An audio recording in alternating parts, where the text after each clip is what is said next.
9 مئی کے مرتکب افراد کے خلاف، جن کے اندر عمران خان صاحب بھی شامل ہیں، بلکہ آج تو گوادر سے فاروق حبیب صاحب جو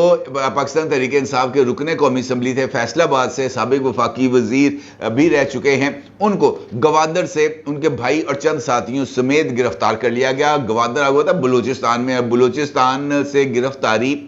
فاروق حبیب صاحب کی یہ بہت ہی زیادہ معنی خیز ہے، کیونکہ وہاں پر جو صورتحال ہے وہ ذرا تھوڑی سی مختلف، اور اس وقت بلوچستان بہت ہی زیادہ فوکس میں ہے، کیونکہ جو مین آپریشنز ہیں سمگلنگ کے حوالے سے وہ بلوچستان سے ہی جاری ہیں۔ اور فاروق حبیب صاحب نے پہلے ایک مرتبہ کوشش کی کہ وہ ایران بارڈر کو کراس کر جائیں، لیکن اس آپریشن کی وجہ سے وہ ایران بارڈر کراس نہیں کر سکے، جس کی بنا پر وہ واپس پہنچتے ہیں گوادر کے اندر کسی خفیہ مقام پر اپنے کسی دوست کے پاس رہ رہے ہوتے ہیں، پھر اطلاع ملنے کی وجہ سے ان کو حراست میں لیا جاتا ہے۔ بنیادی طور پر فاروق حبیب صاحب بھی پاکستان سے نکلنے کے چکر میں پاکستان کے آخری کونے تک پہنچ گئے تھے گوادر، لیکن قسمت ان کی بری کہ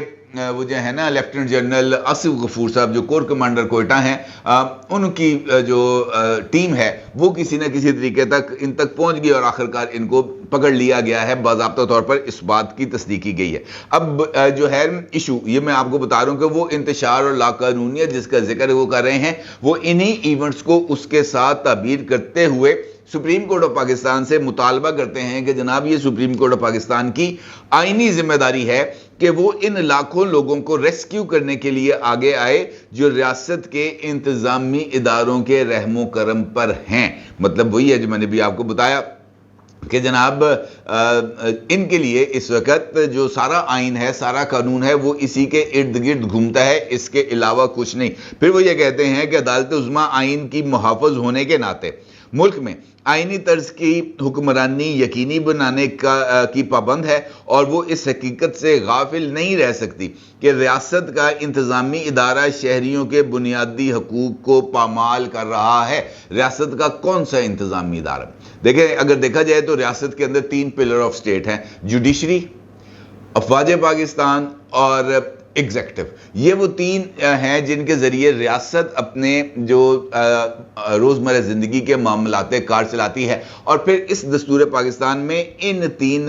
جو ہے نا آرگنز آف دی سٹیٹس اس کا تعین کر دیا گیا۔ جوڈیشری کا کام ہے انصاف فراہم کرنا، بیوروکریسی کا کام ہے یا ایگزیکٹوز کا کام ہے کہ وہ تمام احکامات جو منتخب عوامی حکومت ان تک پہنچائے، انہوں نے ان احکامات کی بجاوری کرنی ہے، اور افواج پاکستان کی یہ ذمہ داری ہے کہ انہوں نے پاکستان کی سرحدوں کی حفاظت کرنی ہے۔ یہ وہ 3 جو ہے نا کمپوننٹس آف دی سٹیٹس ہیں، اور اس کے لیے جو آئینی دائرہ کار ہے یا ان کے لیے جو بھی دائرہ کار کا تعین کیا گیا ہے وہ اسی کے ارد گرد گھومتا ہے۔ اب چونکہ افواج پاکستان نے ریسنٹلی پاکستان کو اس اکنامک میس سے نکالنے کی کوشش کی گئی ہے، کیونکہ اس درخواست میں خاص طور پر اس بات کا ذکر کیا گیا ہے کہ chief of army staff general Asim Munir صاحب کی طرف سے جو انویسٹمنٹ فیسیلیٹیشن کاؤنسل قائم کی گئی ہے، جس کے اندر وہ خود بھی بطور رکن موجود ہیں، ان کی یہ خواہش ہے کہ پاکستان کے اندر اس پلیٹ فارم سے انٹرنیشنل انویسٹمنٹ آئے بھی، وہ اس انٹرنیشنل انویسٹمنٹ کو سیکیور بھی کریں، اور اس انٹرنیشنل انویسٹمنٹ کے راستے میں پاکستان کی بیوروکریسی کی طرف سے یا دیگر اداروں کی طرف سے جو ریڈ ٹیپنگ ہوتی ہے اس کا خاتمہ کیا جائے۔ ون ونڈو آپریشن ہو، لوگ پیسے لے کے آئیں، یہاں پر لگائیں، پروفٹ لیں اور یہاں سے چلے جائیں، اس طرح کا ان کا ایک میکنزم ہے۔ لیکن درخواست میں یہ کہا جاتا ہے کہ اصل سٹیٹسمین شپ کسی قوم کو موجودہ صورتحال سے نکال کر اس صورتحال میں ڈھالنے کا فن ہے جس میں اسے ہونا چاہیے۔ اس لحاظ سے ملک میں اس وقت کوئی ایسا سیاستدان نہیں ہے جو مایوس قوم کو نئی تقدیر دے سکے۔ اس کا مطلب یہ ہے کہ وہ سٹیٹسمین کے لیے جو ان کے نزدیک جو تعین ہے وہ بالکل ہی مختلف ہے۔ وہ سٹیٹسمین ان کو نہیں گردانتے جو مشکلات سے نکالنے کے لیے رول پلے کریں، چاہے وہ ایگزیکٹو میں ہیں، چاہے وہ جوڈیشری میں ہیں، چاہے وہ ملٹری میں ہیں، اور ساتھ ہی اس بات کا بھی اشارہ کرتے ہیں کہ سیاستدانوں کے اندر ان کی کیپیسٹی نہیں، تو بھائی فرشتے آنے کتوں آنے نے، آسمان سے کوئی چیزیں تو نہیں نا، یہیں پہ میرے اور آپ جیسے لوگوں نے ہی مل کر یہ والے کام کرنے ہیں۔ لیکن آپ چونکہ اس باتوں کی طرف توجہ دینے کے لیے تیار نہیں ہیں. لہذا یہ وہ لوگ ہیں جن کو چپیڑے مارنے سے فرصت نہیں ہے. مجھے یاد آ گیا ان کی اسی بات سے کہ بھائی وہ سیاستدان اس قابل نہیں ہے, سیاستدان اقتدار کے بھوکے ہیں, تو باقی اس وقت جو کر رہے ہیں وہ کیا کر رہے ہیں. وہ جاوید چودھری صاحب کا شو ہم نے دیکھا کل, اس وقت سوشل میڈیا پر وائرل ہے. عفنان اللہ خان صاحب جو مشاہد اللہ خان صاحب کے صاحبزادے ہیں, سینیٹر بھی ہیں, ان کا جو جھگڑا ہوا ہے جناب جاوید چودھری صاحب کے شو میں کل تک میں عمران خان صاحب کی لیگل ٹیم کے رکن شیر افضل مروت کے ساتھ, وہ چیزوں کو بتا رہا ہے کہ بھائی کس طریقے سے یہ ہمارا جو سسٹم ہے اس وقت پرفارم کر رہا ہے اور کس قدر لو پہ ہم آ چکے ہیں اخلاقی معیار پر, کہ ہم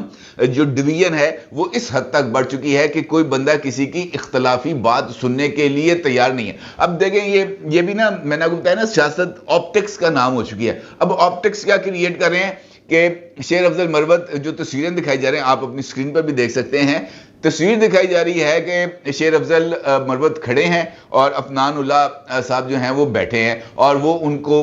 جو ہے نا دبوچنے کی کوشش کر رہے ہیں. اب اس سے یہ تاثر دینے کی کوشش کی جا رہی ہے کہ شیر افضل مروت نے جو ہے نا عفنان اللہ خان کو دھو دیا, لیکن حقیقت اس کے بالکل برعکس ہے. دھویا عفنان اللہ خان نے, کیونکہ پہلا اٹیک تو انہوں نے لیا, کیونکہ اس کے بعد وسیم بدامی صاحب کے شو میں شیر افضل مروت صاحب گئے اور انہوں نے وہاں پر جا کے پورے وقوع کو بیان کیا. پھر جاوید چودھری صاحب نے اپنے وی لاگ کے اندر بھی وہ ساری کی ساری سچویشن کو, 2 انہوں نے وی لاگز کیے اور ان وی لاگز کے اندر بھی انہوں نے ساری سچویشن کو بتایا اور پھر وہ والی تصاویر بھی دکھائیں جہاں پہ یہ پتہ چل رہا ہے کہ جناب لمحہ پا کے ماریا عفنان اللہ خان نے, اچھا خاصا دھویا, ٹھیک ٹھاک دھویا, اور اس حد تک دھویا ہے کہ وہ بندہ جو ہے وہ شیر افضل مروت اٹھ کے اسٹوڈیو سے دڑکی لگا گیا, بھاگ گیا. کہنے کا مطلب یہ ہے کہ بھائی آپ اختلاف کو اس حد تک لے کے کیوں نہ جائیں گے. آپ کہتے ہیں جناب وہ ہمارا لیڈر نہیں ہے, ہمارا مرشد ہے. تو بھائی جو مرشد ہے تو وہ تو مرشد کی کریے, ان تاڑے مرشد کا علاج ہمارے پاس آپ کے مرشد کا کوئی علاج نہیں ہے, بلکہ شاید یہ جو درخواستیں دینے والے ہیں ان کے پاس شاید اس کا کسی طرح کا کوئی علاج موجود ہو. البتہ یہ بات ضرور ہے کہ یہ جو میں نے آپ سے گزارش کی ہے, اس سے یہ جو درخواست جس کا میں نے آپ کے ساتھ ذکر کیا, یہ بنیادی طور پر ایک نئے تنازع کی بنیاد رکھنے جا رہی ہے. کیونکہ قاضی صاحب جو ہیں ہمارے chief justice of Pakistan mister justice Qazi Faez عیسیٰ صاحب, یہ چاہتے ہیں کہ قاضی فائز عیسیٰ صاحب اور اسٹیبلشمنٹ ایک دو بدو ہو جائے, آمنے سامنے آ جائے, ایک دوسرے کا گربان پھاڑ لیں, مدول دیں ایک دوسرے کو, ٹھیک ہے. اس طرح کی ان کی یہ سچویشن, اور اس کے لیے کوئی ہیلا بہانا, کبھی فیض آباد دھرنا کیس آ گیا, کبھی جناب فیض آباد دھرنا کیس کے اوپر نظر ثانی کی اپیل, پھر درخواستیں واپس لینے کے بعد جناب عمل درآمد کا مطالبے, وہ سب چیزیں اس طرف ہیں کہ کسی نہ کسی طریقے سے کوئی نہ کوئی ایسا وقوع ہو جائے کہ قاضی فائز عیسیٰ صاحب اسٹیبلشمنٹ کے سامنے آ کے کھڑے ہو جائیں. قاضی فائز عیسیٰ صاحب جب اسٹیبلشمنٹ کے سامنے آ کے کھڑے ہوں تو مسلم لیگ نون کی یہ مجبوری بن جائے کہ جناب وہ قاضی فائز عیسیٰ کا ساتھ دے یا جو ہے اسٹیبلشمنٹ کا ساتھ دے. عمران خان صاحب تو فوری طور پر جا کے کھڑے ہو جائیں گے اسٹیبلشمنٹ کے ساتھ, لہٰذا ان کے لیے جو گنجائش ہے وہ نکل آئے گی. اب یہ صرف اس ایک گنجائش کے چکر میں کہ کوئی ایسی ہمیں موری مل جائے, کوئی ایسا ہمیں رستہ مل جائے جہاں پر اسٹیبلشمنٹ کے ساتھ جا کر ہم اپنے معاملات کو درست کر سکیں, یہ سارا کھیل صرف اور صرف جو ہے نا وہ اسی مقصد کے لیے ہو رہا ہے. اس کے علاوہ اس سارے کھیل کا کوئی اور مقصد نہیں, کیونکہ اسی درخواست کے اندر باضابطہ طور پر مدعا علیہ نمبر 3 یعنی chief of army staff general Asim Munir صاحب کا ذکر کرتے ہوئے یہ بات کہی گئی ہے کہ آرمی چیف آئین کی پاسداری کے حلف کے پابند ہیں. یعنی وہ یہ سمجھتے ہیں کہ آرمی چیف اگر اپنی ڈومین سے آگے بڑھ رہے ہیں تو وہ ان کے حلف کی خلاف ورزی ہے. وہ کام جو 9 مئی کو موب کے ذریعے نہیں کرایا جا سکا, اس کے لیے جو ہے نا چیف جسٹس کا موڈا استعمال کیا جا رہا ہے. لیکن ثابت کیسے کریں گے کہ آرمی چیف جو ہیں وہ اپنی آئینی حدود سے تجاوز کر رہے ہیں؟ کوئی ایک ایسا ثبوت تو دینا پڑے گا نا, کوئی ایسی فون کال, کوئی ایسا لیٹر, کوئی ایسی کانورسیشن جس کے اندر یہ بات کہی گئی ہو کہ جناب آرمی چیف نے حکم دیا ہے کہ عمران خان کو ٹنگ دیو. کوئی ایسی چیز آئے جہاں پر سامنے یہ بات کہی گئی ہو کہ نواز شریف کو اقتدار میں لے کے آنا ہے, ہر حال میں لے کے آنا ہے, پاکستان تحریک انصاف کو بلڈوز کر دیجیے. کوئی نہ کوئی چیز ایسی تو ہونی چاہیے جس سے یہ بات اسٹیبلش ہو کہ جو ہے آرمی چیف نے اپنی جو ڈومین ہے اس سے تجاوز کیا ہے. لیکن چونکہ میں نے آپ کو بتایا نا کہ صرف فس کریٹ کرنا ہے, اسی کے لیے جو